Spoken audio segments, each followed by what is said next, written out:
All right, this is the official welcome. Welcome everyone to the Portage County Safety Council, and welcome Pam, our speaker. We're so excited for you. I know the hard thing about webinars, you can't hear the cheering that's going on behind the scenes. Everyone's doing the drum roll on their desk, so we're so excited to hear your presentation. And before we get started, I know some of you are representing different safety councils, so I just want to recognize and give a shout out to some of these other organizations to help promote today's event. So just special thank you to Brad Earhart and the Portage Development Board, all the folks at the Portage County Human Resource Association, Mahoning Valley Safety Council, Miami County Safety Council, Fostoria Area Safety Council, Preble County, is that how you say it? Preble County Safety Council, Canton Akron Safety Council, Orville Area Safety Council, and Shelby County Safety Council. Thank you all. We appreciate you being on here. And let's see here if this works. Nope, I'm stuck. What is going on today? There we go. All right. So just as a friendly reminder, we have a podcast available on pretty much every app that you could think of. I'm sure there's a few out there in the information superhighway, as they used to call it, that we're not on. Probably most of them we are. Spotify, Apple Podcasts, Google Podcasts, all these different things. Pandora, iHeartRadio, iTunes, Alexa. So you don't even have to click it. You just search in Alexa and she should find it for you. We got currently 265 episodes, over 75 hours of original workplace safety content. So all you have to do is go in your app and search Portage County Safety Council and you'll find those. Pam did a safety expo for us back, I think in 2014, Pam. You came up to one of our expos at Maplewood and it was fantastic. And then we got you for a podcast back earlier this year for Ohio Safety Congress. And we were real thankful. So when we heard your podcast, and we did that interview, we're like, we got to bring Pam on to do a full hour and just pick her brain of all the information that's in there. So with that being said, I do want to go over a couple guidelines. If you have a question for the speaker, use that Q&A button right there on your toolbar or the chat. It is working again. And then let's engage. Let's have fun. Let's participate. Let's engage. Let's talk about this stuff. You know, sometimes we just put the webinar thing on in the background where we're doing emails and all those other things. That's fine, but let's stay focused. Let's get in here. Let's talk. Let's have fun with this and share some information, share some links. I do have one rule though with this because it's really annoying to everyone and everyone complains about it. So please do not spam. If you're that one guy, don't do it. Don't be that guy. Don't be the guy that says, if you want to buy used tires, come now. If you do that, you're going to get ejected. I don't like to do that. So please don't do that. Don't be that guy trying to get that extra sale in there. And, all right, so we just want to have happy information and we appreciate you all. So without further ado, our friend Nick from the Ohio BWC is going to introduce our speaker today. So Nick. All right, thank you, Mike. I am so excited about today's presentation. There's some really good information in here. I am passionate about safety and leadership and really risk management practices. Those of you that are my customers and have worked with me know this is true and dear to my heart. And that's why I am honored and really excited about having Pam Walaski here with us. She has nearly 25 years of experience helping organizations create sustainable occupational safety and health programs. She specializes in conducting safety and health management system assessments and integrating risk management programs that assist organizations to improve bottom line performance. Pam, thank you so much for being with us today. The floor is yours. Thank you. I'm going to go ahead and share my screen. You guys are too kind. Thank you so much. I really had a good time doing this presentation for the BWC event last year, March, I guess it was, still this year. And I'm happy to do it again for you all here today. This presentation is a journey that I've been on for the past probably 5, maybe 7 years now. As I began to kind of look at what I was trying to do, I'm primarily a consultant, so I work with a lot of different companies. I was trying to think about, my success and things that were working and things that weren't working. And I kept coming around to similar kinds of problems. And as I began to do a little bit more work, introspective work, and reading about some other approaches, I really began to understand that it really wasn't necessarily the workers, and maybe it was me. So what I mean by leading safety differently is 2 things. First of all, how you think about the people that you lead in your organization. And while you think the behaviors and the attitudes that you may put on your front face are positive and respectful, there are some things that you may be doing behind the scenes that actually affect and influence how people see you and how they understand you and what they think about your fundamental understanding about leading them. And then their perspective, of course, addresses or changes how they view you. And all I'm asking you to do as we go through this presentation again is, in other words, if you're not getting the kind of responses that you're looking for during your, excuse me, your leadership efforts and the things you're doing in your organization, I'm just going to ask you as we go through this discussion to think about whether or not maybe it's you and not them. I think we sometimes look at the folks in our organization and try to figure out what we can do differently to get them to behave differently. And I'm suggesting that part of it may be understanding that we may need to think and view and lead differently. And so that's the fundamental part of this presentation. So what I'm going to do is go through a couple of sort of troubling themes that I see among safety professionals, and I include myself in this, and talk about why I think they're problematic. And then I'm going to talk about some what I call emerging approaches, different ways of implementing occupational safety and health. There are 4 of them that I'm going to talk about briefly. 2 of them are sort of systems-based approaches, and 2 of them are focused a little bit more on you and your role and your relationships as a leader. Excuse me. And then I'm going to talk about what I'm doing differently and share what I've changed over the years in the hopes that it may give you some ideas and some thoughts. And as Mike said, I will be sharing the slides with you at the end, as well as an article I wrote on this topic in the hopes that it might be helpful to you.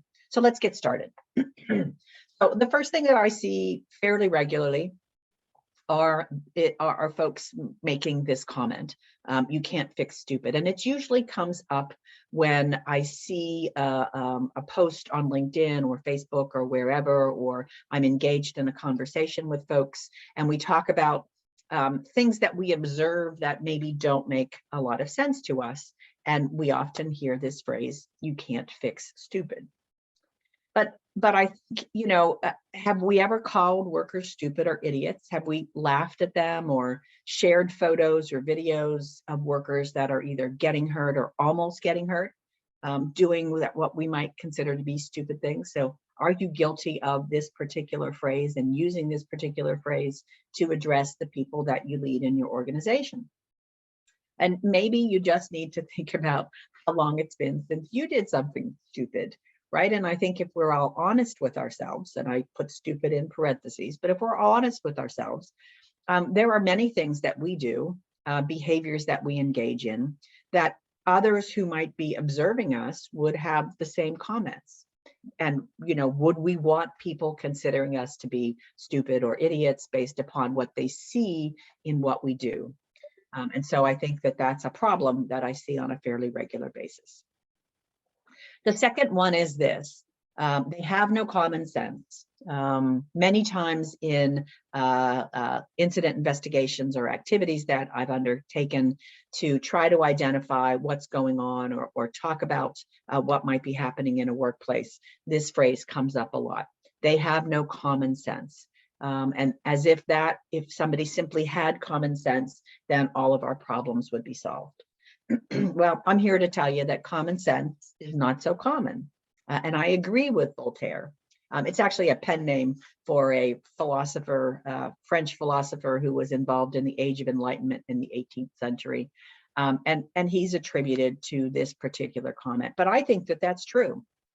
I don't think there is any such thing as common sense. And the sense that you have is not common to everybody else. When I think about common sense, I think about your perspectives, your experiences, the way you look at things, your observations, and all of those things come together to create your sense of what you're seeing and what you're observing and how you think about it and try to make sense of it. You know, if you look up Webster, he says that it's sound and prudent judgment based on a perception of the situation or facts. And so common sense isn't necessarily very common. And what you see in a situation or an incident or what you observe is going to be different than what everybody else does. And so the idea that we should build an occupational safety and health program on this unfortunate theory of common sense, I think is a tremendous problem. And I think it's a discussion point or an idea that we probably need to reconsider or remove from what we think. The third one is this idea that when we have a procedure and folks violate that procedure, our automatic response, our sort of first blush response is, well, let's discipline them, right? Time to send them home for a couple of days, right? Not wearing their seatbelt on the powered industrial truck, get them out of here. Take away their operator certification so they can't do that anymore. And so again, the idea is not that procedures aren't violated or people don't follow procedures. The concern that I have is that we first resort to discipline. We see that as a violation as opposed to something different. And so the first thing that I say about that is mistakes don't equal violations. If you're not familiar with the gentleman whose picture is on your slide right now, his name there is at the bottom. His name is Todd Conklin. I'm a big fan of Todd Conklin. And if you really want to understand how to do safety differently, I suggest you become a big fan of his as well. And we'll talk more about him in a few minutes because he's really a leader in an approach called human and organizational performance, or HOP. But I think his point is very clear and very true. Mistakes don't equal violations. And so when we automatically assume that somebody has violated a procedure on purpose, then I think we have to wonder about where we're going with our observations and what we think about. So the other thing that I did in sort of getting ready to do this particular presentation is I, again, went to the Googles and I asked the Googles, what's discipline? And this is the response I got to discipline. And I've underlined a couple of words here: training, obeying, punishing, disobedience, all of those extremely negative words, which I think is how we think about disciplining workers for procedure violation. And I think to myself, wow, the last thing that I want to do as an occupational safety and health professional is be in sort of a parent-child relationship with the workers that I'm responsible for leading and engaging. And so that kind of makes me cringe when people think about and sort of talk about procedures and violations and discipline. And again, I'll just reiterate, I certainly understand that there are times when folks in our organizations don't do what they're supposed to do, or do things they're not supposed to do. And I think there is a place and a role for disciplinary action. I don't believe it should be part of what we do, aside from simply making a recommendation about what happened and what we observed, and allowing typically the human resources department in our organization to figure out what to do about it. I think we have to remember that worker behavior, what we see, is an adaptation. And so the deviation that we see from procedures or processes or policies or rules usually comes from a lot of different kinds of possibilities, including not understanding, lack of enforcement, do that a lot, poorly written procedures, system inputs, production pressure, all of the kinds of things that are going on around the workers in our organization at the time that they do something that we consider to be a violation. And so that behavior and how we view that behavior, I think, is a really key aspect of how we need to begin to think and reflect on the judgments that we make about that behavior when we observe it. The other problem that I see a lot when we have problems in the organization, when we have concerns about compliance with our policies and procedures, our automatic response is to wordsmith them. Let's go back, let's figure out, I'm going to write the perfect procedure. I'm going to write the perfect policy. I'm going to cover every possible instance and every possible outcome. And I'm going to write the best policy and procedure. And when I write that and pass it out, my compliance is going to be 100%.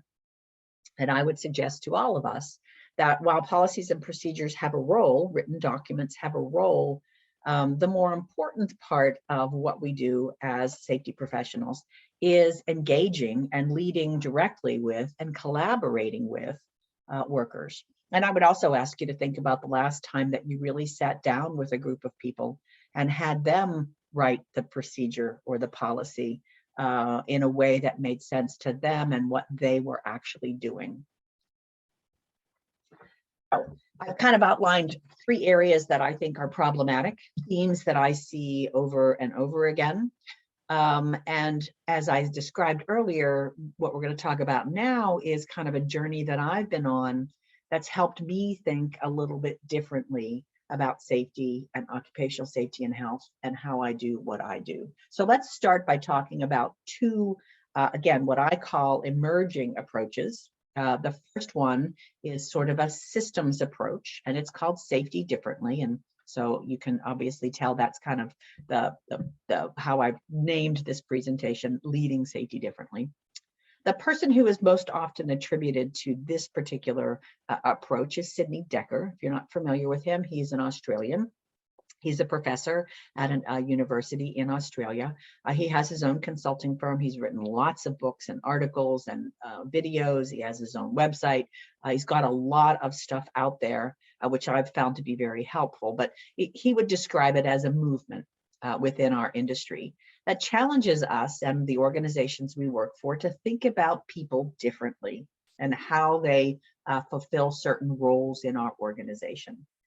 And it sort of flips the idea that instead of viewing workers as violators of policies and procedures that need to be addressed, that maybe we start to think about them more in terms of their value to the organization, their expertise and their insights, and what they can bring to us as we try to work together and collaborate. He talks a lot about the dignity of work. And I think if the pandemic showed us anything about the folks that work in our organizations, was their willingness to show up every day during the height of the pandemic, especially at the beginning, when we didn't know a whole lot about COVID-19 and the virus and what the outcomes might be and how to protect people from it. But we had essential workers, and those essential workers had to be there and participate. And so they came through for us. Their dignity, the dignity that they showed for organizations, is something I think we have to pay attention to. So Sidney Dekker and the idea of Safety Differently focuses its review of processes and procedures on the presence of positives, not the absence of negatives. In other words, when we go through work day in and day out, the vast majority of work that gets done in our organization gets done safely, gets done without an incident, gets done right. But we spend a lot of our time focusing on the negatives, those incidents that do occur, and we spend a lot of time investigating them and trying to figure out the one thing we can do to keep them from happening again. We spend a lot of time looking at and doing observations of behaviors, looking for people not doing what they're supposed to do. And so Safety Differently encourages us to focus on and think about what's being done right in the organization. And it also reminds us that our past successes are no guarantee of future safety. So in other words, if we think we've been doing really well, that doesn't necessarily mean we're going to have constant positive outcomes in the future. And many organizations who had stellar safety records found out how that is the case. If you think about the Deepwater Horizon incident, where the day before the explosion, the leadership of BP was on the rig telling people what a great job they'd done. The problems with the Challenger and the culture and the issues at NASA. So past successes are no guarantee of future safety.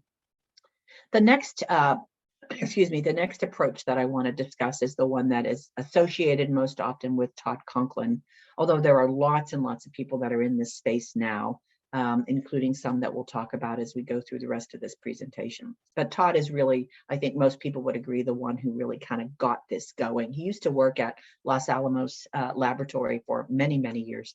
And he's now in private practice and does consulting and podcasts and books and all those great things. But he says, And most people who support HOP would say that there are 5 principles, and you may see them written in slightly different phrasing, but they all sort of convey the same idea. The first one is what we've already talked about. People make mistakes. Error is normal. And as long as we continue to see mistakes and error as deliberate, as opposed to normal, we'll continue to try to find ways to get people to stop making mistakes instead of creating an organization that has the capacity and the resilience to endure sort of normal day-to-day errors and mistakes that might happen in production and operations. He would also suggest that blame fixes nothing. When we create a blaming culture, we set ourselves up for adversarial relationships between workers and leadership, or workers and occupational safety and health professionals, that gets us really nowhere. Again, there are times when discipline and other kinds of responses to deliberate kinds of problems makes a lot of sense. But I believe, and I think Todd would probably agree, that that's really the exception and not the rule. He would tell you that the systems that we develop to operate within our organization and the content of those systems are what drives behavior. So if we're seeing a lot of error, if we're seeing a lot of mistakes, instead of looking at the behavior of the individual worker or the group of workers, that we need to be looking at it from the system that we created, which is driving that behavior. And we talked about production pressures, and we talked about poorly written procedures and lack of enforcement and other kinds of things. Organizations that understand that learning from incidents is vital are the ones that continue to build that capacity and resilience in what they do on a regular basis. And the last one, of course, is how we react matters. And if we react by saying that workers are stupid, they have no common sense, and that they need to be disciplined, we're going to have a completely different system from an organization that says, let's look at the system and see what created that behavior. Let's appreciate that error is normal. Let's create a system that allows people, as Todd would say, to fail safely. So a couple of other things that are part of the key concepts of HOP include the idea that, as we said, you can blame and punish, or you can learn and improve. They are opposite ends of the spectrum. There's no meeting in the middle. Blaming and punishing organizations aren't learning and improving. And focusing on what's happening when no one is getting hurt. And that's similar to what we talked about when we talked about safety differently. What's happening when everything is going right, when things are working the way they are intended, or when modifications are being made that are still safe, that allow workers to get the work done. And again, learning investigations or learning from incidents. As we sort of take that outsider's view after an incident occurs, it's easy for us to say, well, if they had done that, or if they hadn't done that, well, then it wouldn't have happened. But that's very simple, and that's easy for us to do after the fact. Learning from incidents takes a very dedicated and deliberate approach to looking for what happened and understanding the system content. So the next two approaches that we're going to talk about are more based upon you and your role as a leader, particularly in your relationship with the folks in your organization, as well as the environment that you create by your attitude and your behaviors and the things that you do. The first one that I want to talk about is relationship-centered leadership. And this comes from a woman by the name of Rosa Antonio Carrillo. And she wrote a really great book called The Relationship Factor in Safety Leadership. And Rosa's points, basic fundamental premise behind her book, which is, I highly recommend, a very good book, is that we as an organization achieve a common purpose when we base that purpose on relationships, when we base it on the human-to-human connection that we make with the people that we work with. And so those relationships that we have are what create that trust and build that inclusivity. And when we have conversations that occur in a trusting environment, those conversations become the trigger for change, because people talk about the things that need to be talked about, because they're willing to do that because they trust the process. Most importantly, Rosa would say that we as occupational safety and health leaders, as well as other leaders in your organization, are the ones who are responsible for creating the conditions that lead to that. And so if we have an organization where there's a lot of mistrust and not a lot of very open conversations, Rosa would suggest that you look at yourself, your behaviors, and how you interact with and the relationships you have with the folks in your organization as perhaps what is creating those problems. She talks about common beliefs of successful leaders, and there are 8 of them. I don't have time to go through all 8 of them today. I'm going to cover just a couple. The first one is sort of aligned to what we were just talking about. True communication takes place in the presence of relationship and trust. We're not talking about having sort of a friend relationship that with all of the workers in the organization, but a relationship where we view them as basic human beings and we're interested in their lives and what happens to them. And when we create that presence, when we create that environment, people will speak up. And Rosa says, and I completely agree, and I've seen it work, people will speak up when they feel it's safe to do so. And if they're not speaking up, then perhaps they feel it's unsafe.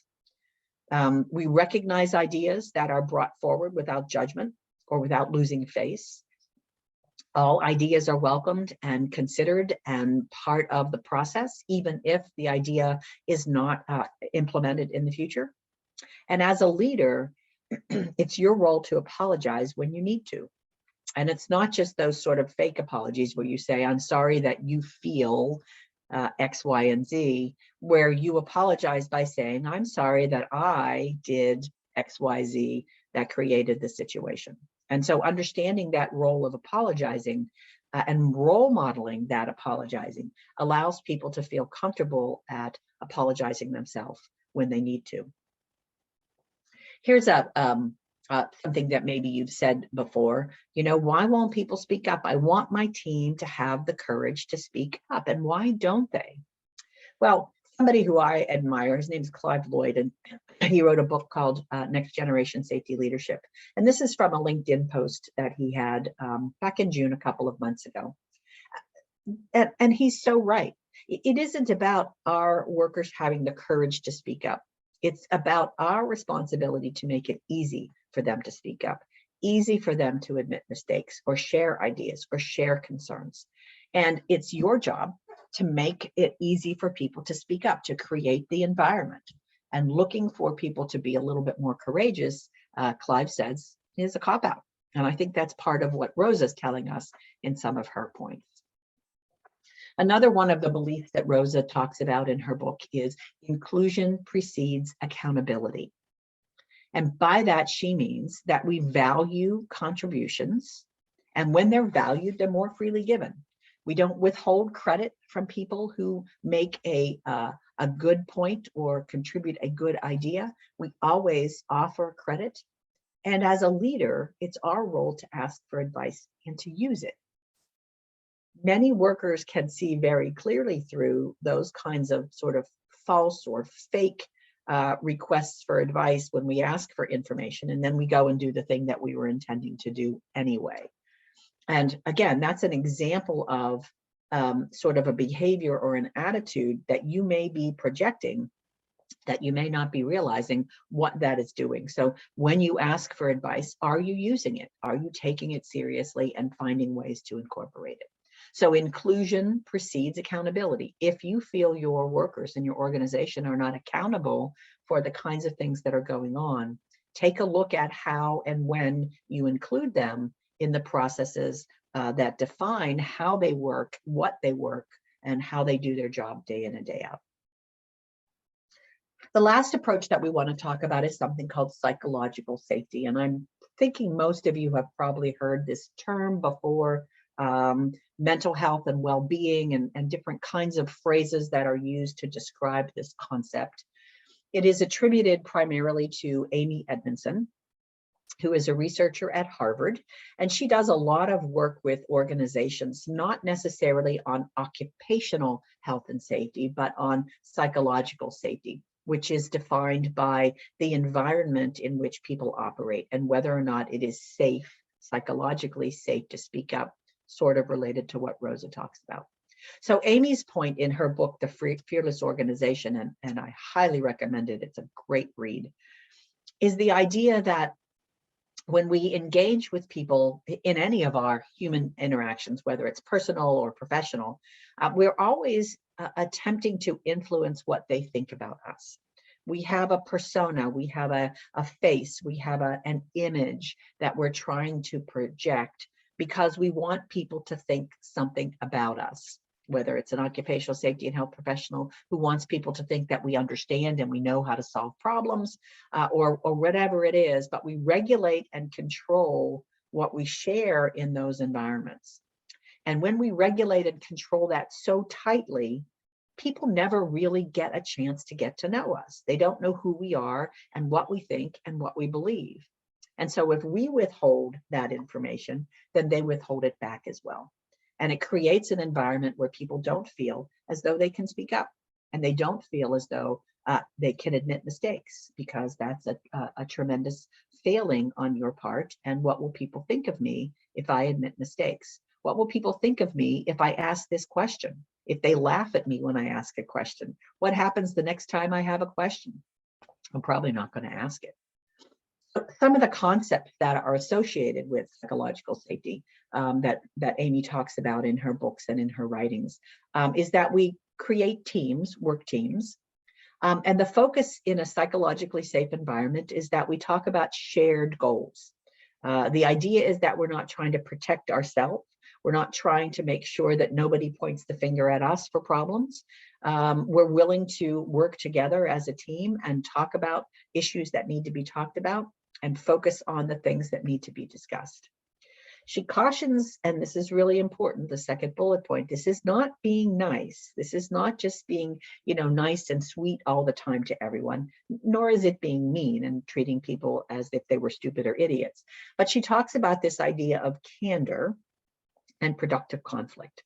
And so think about the last time you had a challenge in your organization or a conflict in your organization about a process or a product or something that may have happened, and how willing were the people in your organization, were they to talk candidly about what was going on and to offer what might be difficult things to hear. Amy talks about this idea of not knowing is positive. It's a positive trait. And so as leaders, one of the things that we can do that can very effectively create a psychologically safe environment is to make not knowing a positive trait. Make it clear that it's okay to express that you don't know and that you don't understand. I think this is a real challenge for occupational safety and health professionals, because we're uncomfortable with people thinking we don't know our job, we don't know what to do.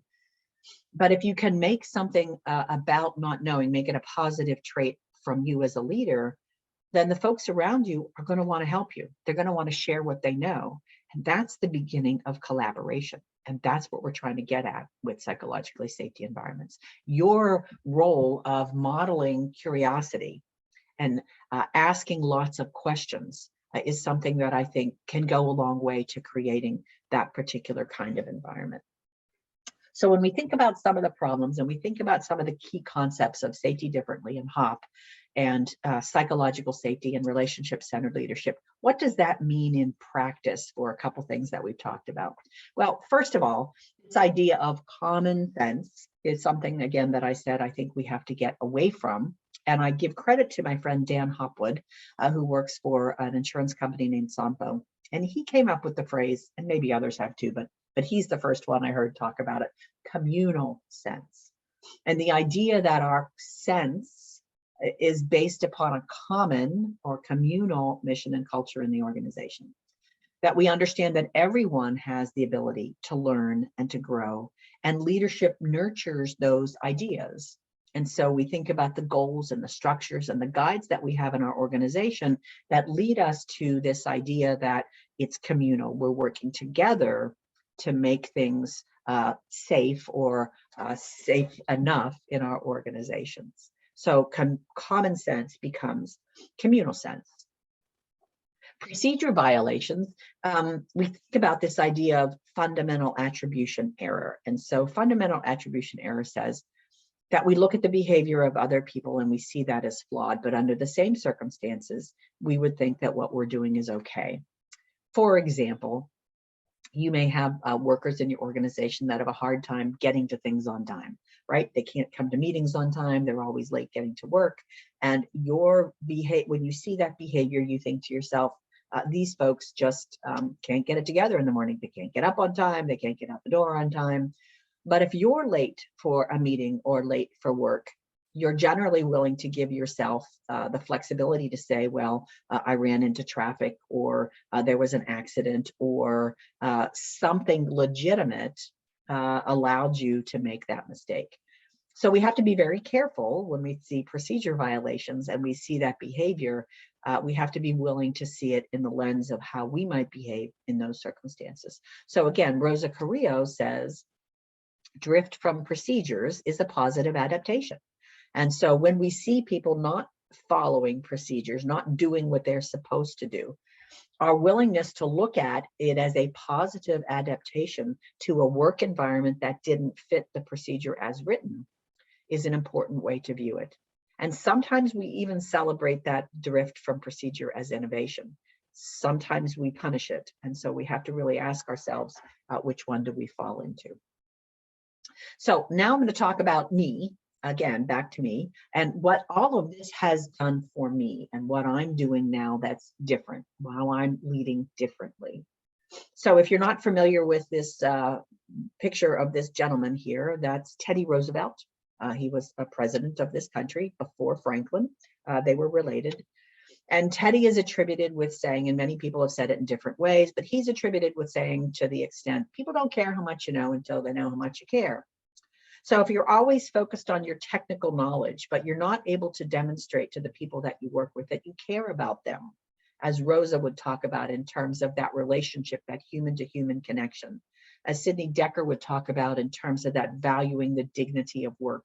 If you aren't able to demonstrate that first and foremost, then it doesn't really matter if you can quote 1910 chapter and verse, or you have every technique and solution under your belt for how you do things and how things should be done. So think about how you're leading. Do people understand how much you care about them? And maybe you say yes, but again, I've given you some ideas where you might want to dig a little deeper into what you project that you may not be thinking about. So again, how I'm leading differently, I believe that people will speak up when they believe it's in their best interest and in the best interest of their coworkers. If I believe that, then I also believe that it's my job to get them to want to feel safe to do that. And that's part of the idea that Rosa talks about. People will speak up if the environment creates an environment where they're willing to do that. And I think Amy Edmondson talks about that a lot. So again, if workers in your organization are not speaking up, instead of reaching outward to figure out what they're doing wrong, reach inward to see if maybe you need to change how you're interacting, the things that you say, your behaviors and your attitudes, as a way of creating a different environment that allows people to speak up. That requires a lot of time and energy and collaboration, but it does begin with you thinking about your behavior and your actions first. Again, I believe that problems can be solved through the engagement of workers, that collaboration. And I believe that conversations and engaging with them is the tool for how to change that. So once again, and along the same lines, if we're not getting engagement, if I do a safety training and I cover, part of my lecture, and now it's time for people to answer questions or to answer a particular exercise that I give them, and everybody's looking down at the floor, then I need to think about the dynamic that's been created that workers don't feel like that they want to engage with me. And so again, thinking about the conversations that I have with people and how I approach people and how I demonstrate my respect for them and the work that they do every single day. A lot of people, and Stephen Covey, this is one of the 7 Habits of Highly Effective People, multi-million-dollar bestseller. People know this book inside and out. One of his habits is that people don't listen with the intent to understand. They listen with the intent to reply. And my part of it is saying, listening isn't the same as waiting for your chance to talk. And I see this all the time, and I'm so guilty of this. It's something I have to work on all the time.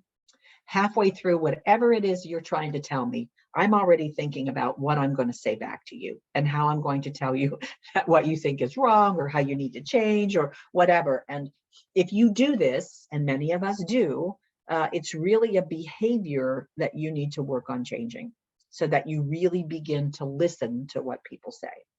And so there's a process that's out there, and it sort of comes from HOP and the folks that do HOP. And they talk about learning questions or learning teams, which are groups of people that ask with the intent to understand and to learn and not to reply. So this particular slide has a number of learning questions, and I've pulled them from some of the work of Andrea Baker and Rob Edwards, who are also fairly big in the HOP space.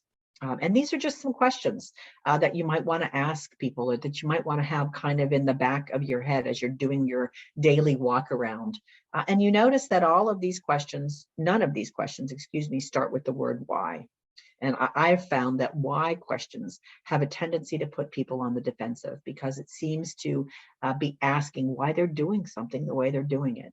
But when I ask what questions or how questions, I invite a narrative, I invite a discussion from the person that I'm asking those questions. So thinking about the kinds of questions that you ask on a regular basis in meetings or when you walk around is another way for you to address that. So as I get kind of to the end of my presentation, I just want to go back to the beginning and remind us to check ourselves, right? Our workers aren't stupid. They aren't idiots. They don't lack common sense. They don't care if they get hurt. And that's why they violate the procedures that we've so intensely crafted to be perfect, right? They're human beings, and they deserve to be treated with dignity in person and behind their backs. And so maybe you treat them with dignity in person, but maybe not behind their backs. And so we have to think about our behavior and our attitudes and whether we are conveying the behavior and the attitudes that we think we'd like to convey. So in summary, how you can lead differently. Again, be willing to consider that the way you think and the way you behave might be the source of the problem or part of the problem. And communicate the value of workers' humanity and dignity. Listening with the intent to understand, and including workers so that they can rightfully take on the accountability for the outcomes that you've created. So we're going to do a little quiz. You don't have to turn this in. I'm just going to ask you a couple of quick questions and see what you think and whether or not you've been paying attention. So the first one, true or false? Being a good safety manager is about controlling whether workers make mistakes. False. Hope you said that, because it's false. You can't, first of all, you can't control workers. You can't control whether they make mistakes. And being a good safety manager isn't about controlling and thinking about mistakes as purposeful kinds of violations, right? It isn't about controlling what workers do. It's creating the environment where mistakes can be acknowledged and corrected. Here's another one from Todd Conklin, and I'll be quiet for a second to let you read it.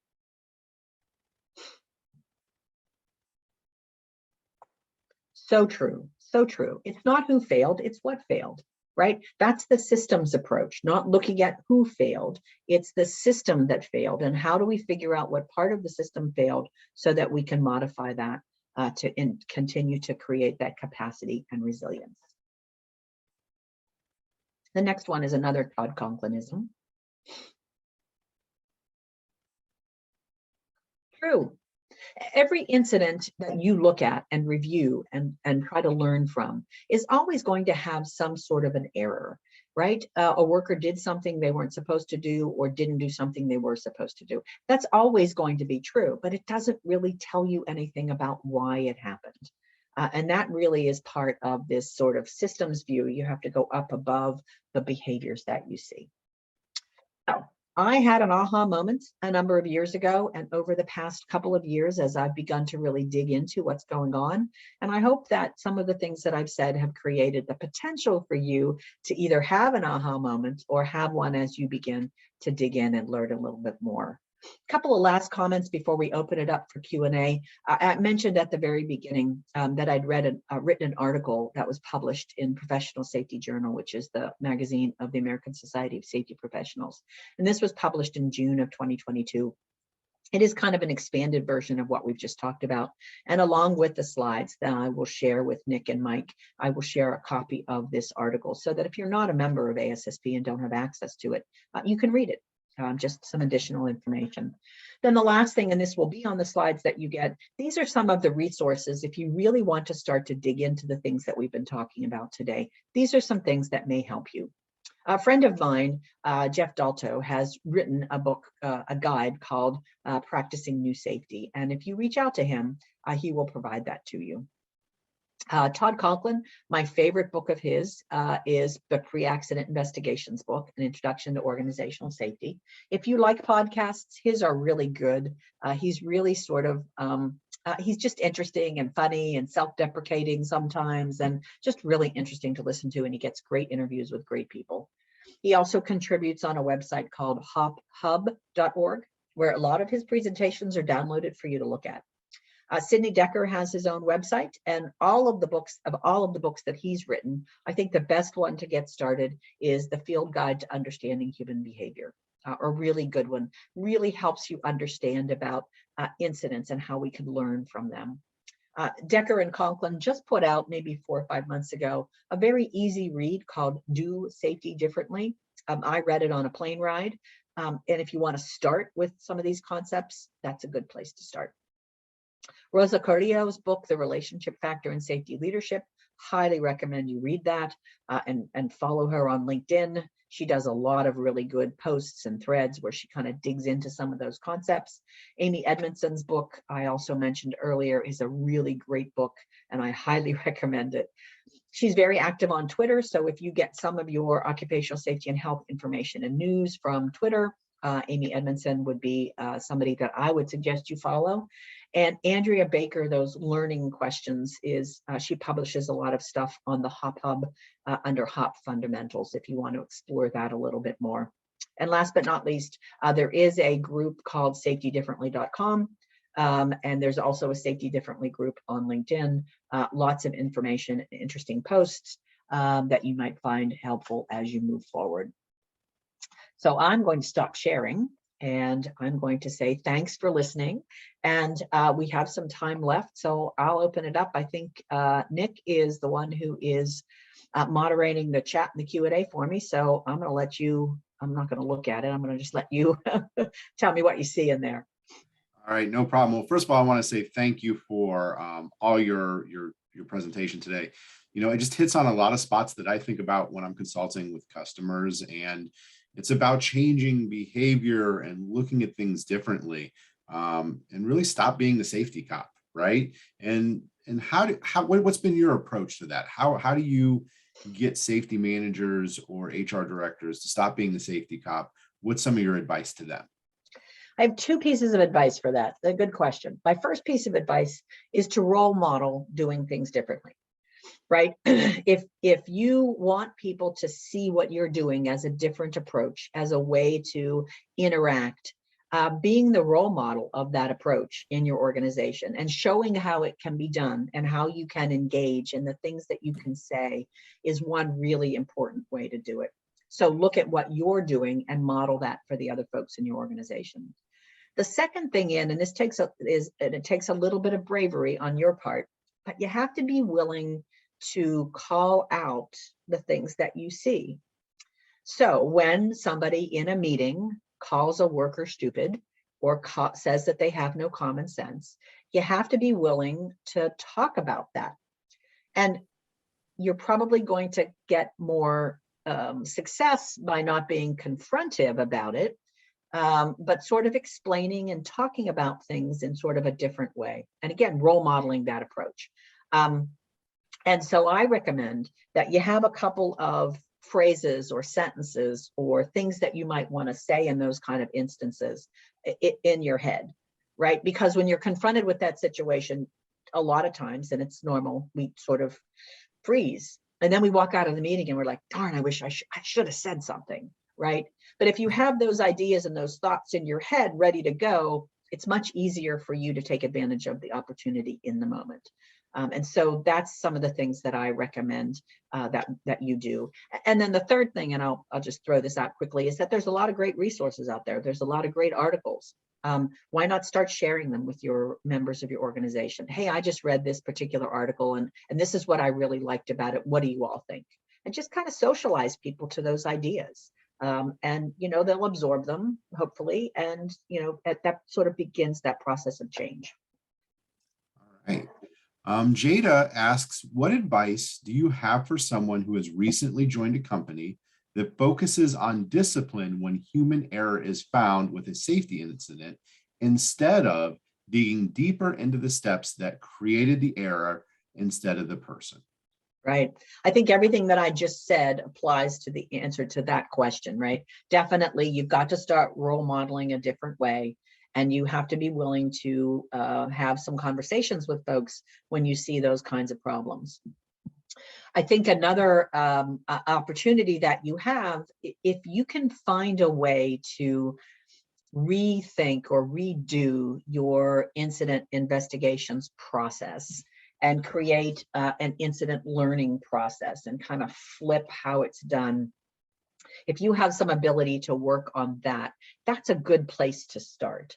It really still is a approach that focuses on after the fact. It doesn't really address the kind of preventative things. But if you can get people to start looking at when things go wrong a different way, I think that that's another way for you to be able to sort of begin to create that change in your organization. I would certainly counsel somebody who's in an organization that is the opposite of what we've been talking about. It's a big challenge. It's a long-term process. If you're willing to stick it out, you're going to bang your head on the wall a lot of times because you feel like you're not making any progress. If that's the case, get yourself online to some of the communities on LinkedIn that really discuss these concepts and how we apply these concepts, because that way you can create sort of a sounding board group for yourself, sort of some other folks that might be in the same situation that you're in that can offer you some advice and some suggestions on what worked for them. Don't do it alone, because if the organization has that mindset, you will feel alone a lot of times if you're trying to make some changes. You know, I often talk about that in a presentation I give called Finding Facts, Not Fault, when you're doing your accident investigation. Stop looking for fault and just look for the facts and how do we learn from that? And I think that helps start to drive that change and encourage leadership to look at things differently through a development of your program. Yeah, I agree. And I think even just sometimes the language that we use, and I've made some changes in this recently. So I tend not to call it an investigation, because an investigation and interviewing witnesses, I mean, even just those kinds of ideas, I mean, that makes me think of a enforcement, a law enforcement kind of process, which is the absolute opposite of what you're trying to do. There's a lot of good stuff out there about creating learning teams and learning investigations that might be worth exploring for folks.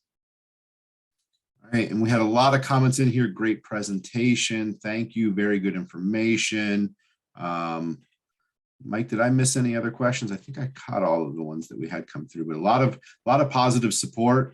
Thank you. Good info. So once again, thank you so much for bringing this. As Stacy well put it, thank you for bringing compassion to safety, reminding us, all of us, we make mistakes and we just need to see people. That is a great statement, Stacy. Thank you for that. Yeah, absolutely, Stacy. I agree 100%, 100,000%. Absolutely. Pam, once again, thank you so much for taking time out of your day to be here with us. Thank you to all those that joined from across the state. This is valuable information. I encourage people to definitely be part of this. And I encourage you to share this information with senior leadership. This is how we start to change safety in our state. Absolutely.